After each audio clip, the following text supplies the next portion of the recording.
Have you heard of OCD? Have you heard of sexual OCD? Have I got the perfect book for you?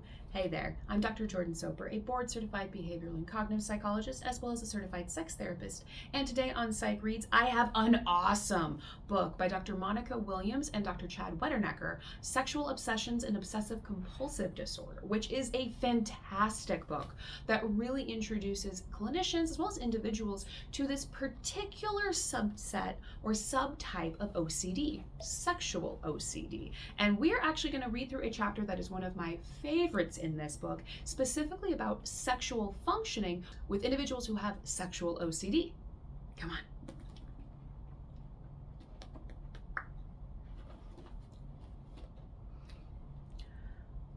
Sexual problems. Sex and anxiety don't mix. Most people don't connect OCD and sex, but many people with the disorder are having struggles in this most important and intimate area of life. We are not talking about people who have sex over and over again, compelled by a need to achieve technical sexual perfection. In fact, OCD is more likely to result in a sex life characterized by a lack of, rather than repeated memorable performances.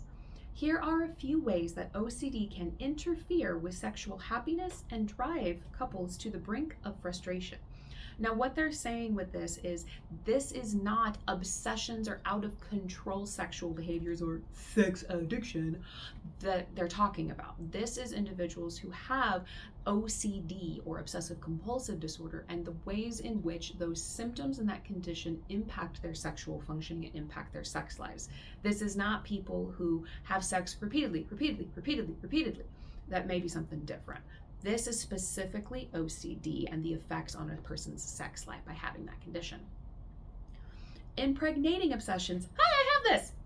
Some people with OCD worry excessively about becoming pregnant or impregnating others. Women with this sort of OCD may engage in repeated washing to remove any traces of semen they may have encountered unknowingly during the day. They may avoid swimming pools and public restrooms out of fear that such places put them at risk of pregnancy. Males with this type of OCD may resist touching objects or others out of fear that a random lone survivor sperm might be transferred to an unsuspecting female victim through something as innocuous as a handshake, leading to unintentional pregnancy. One of our patients made his girlfriend take a pregnancy test every week just to be sure he hadn't impregnated her, despite the fact that they stopped having sexual activity many months ago due to his extreme obsessional fears. As you can imagine, people with pregnancy obsessions stay as far away from sexual activity as possible. Now, this can happen to anyone, and one of the things with OCD, there is no logicking with it. You don't want to logic with the OCD and go, well, that's not how it works. That's not how impregnation works. Yeah, the OCD doesn't give a shit. That's the whole thing. So when we talk about treating patients who have impregnation obsessions or impregnation OCD, a bit of being able to sit with the uncertainty that you'll never quite know, and then not engaging in compensatory or compulsive patterns like repeatedly taking pregnancy tests. I definitely took pregnancy tests before I was even sexually active because I was so obsessive or worried about the idea of getting pregnant. For some individuals, this might impact how they're engaging in protection during sexual practice. They may avoid any type of sexual practice due to the fears and worries caused by this particular flavor of OCD. It's really quite a turd, actually. Sexual orientation obsessions. People with sexual orientation-themed OCD are generally not attracted to people of the same sex emotionally or physically, but are nonetheless hypervigilant for signs of possible same-sex attraction. This hypervigilance typically extends to sexual activity, where sufferers may be obsessively monitoring their feelings of arousal to help confirm their orientation. The problem is that paying such close attention to the sexual process takes attention away from the experience itself, resulting in reduced arousal and poor performance as a self-fulfilling prophecy.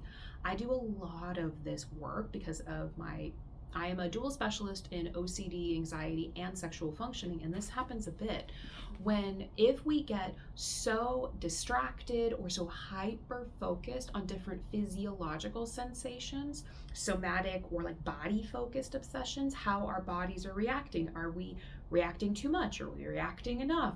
are not enough? Am I lubricated? Am I erect? That act of intrusive, obsessional content on bodily sensations and the meaning put behind those bodily sensations actually increases the anxiety and worry and really decreases other things.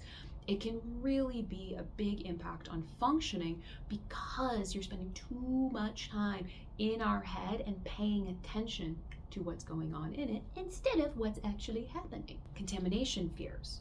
Over a quarter of those with OCD have contamination fears, and many of these people worry about germs that can cause a dreaded illness or disease. Perhaps the most feared disease is HIV, with other sexually transmitted diseases such as herpes and HPV also possible causes of concern. People with these worries will often avoid places and situations that evoke disease-related obsessions such as public restrooms, medical facilities, and above all, sexual contact.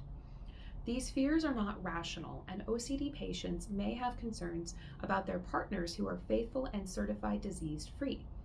OCD sufferers may find themselves testing repeatedly for STDs and demand their partners do the same. This is a really common compulsion within this particular type of OCD, where it's repeated testing, repeated testing, repeated testing. And that's the thing, is how do you balance what is appropriate or healthy testing for STIs versus compulsory or the compulsion to do that action? This is where OCD gets to be really, really tricky. Anxiety and depression reduces sex drive. I want that on a t-shirt. Although laboratory studies suggest that some types of anxiety may facilitate sexual feelings, watching a scary movie, crossing a rickety bridge, anxiety associated with mental health disorders generally leads to sexual dysfunction.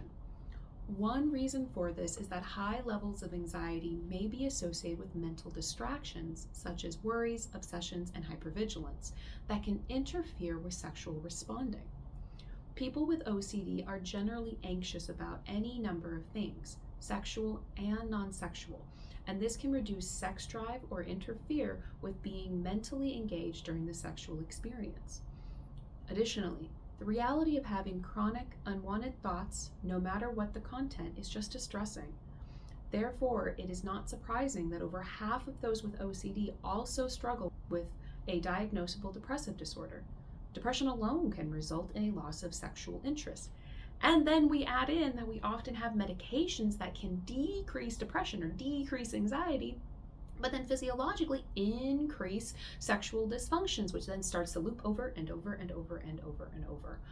The majority of individuals that I have worked with who have an anxiety condition or a depressive condition have a coexisting or comorbid sexual difficulty.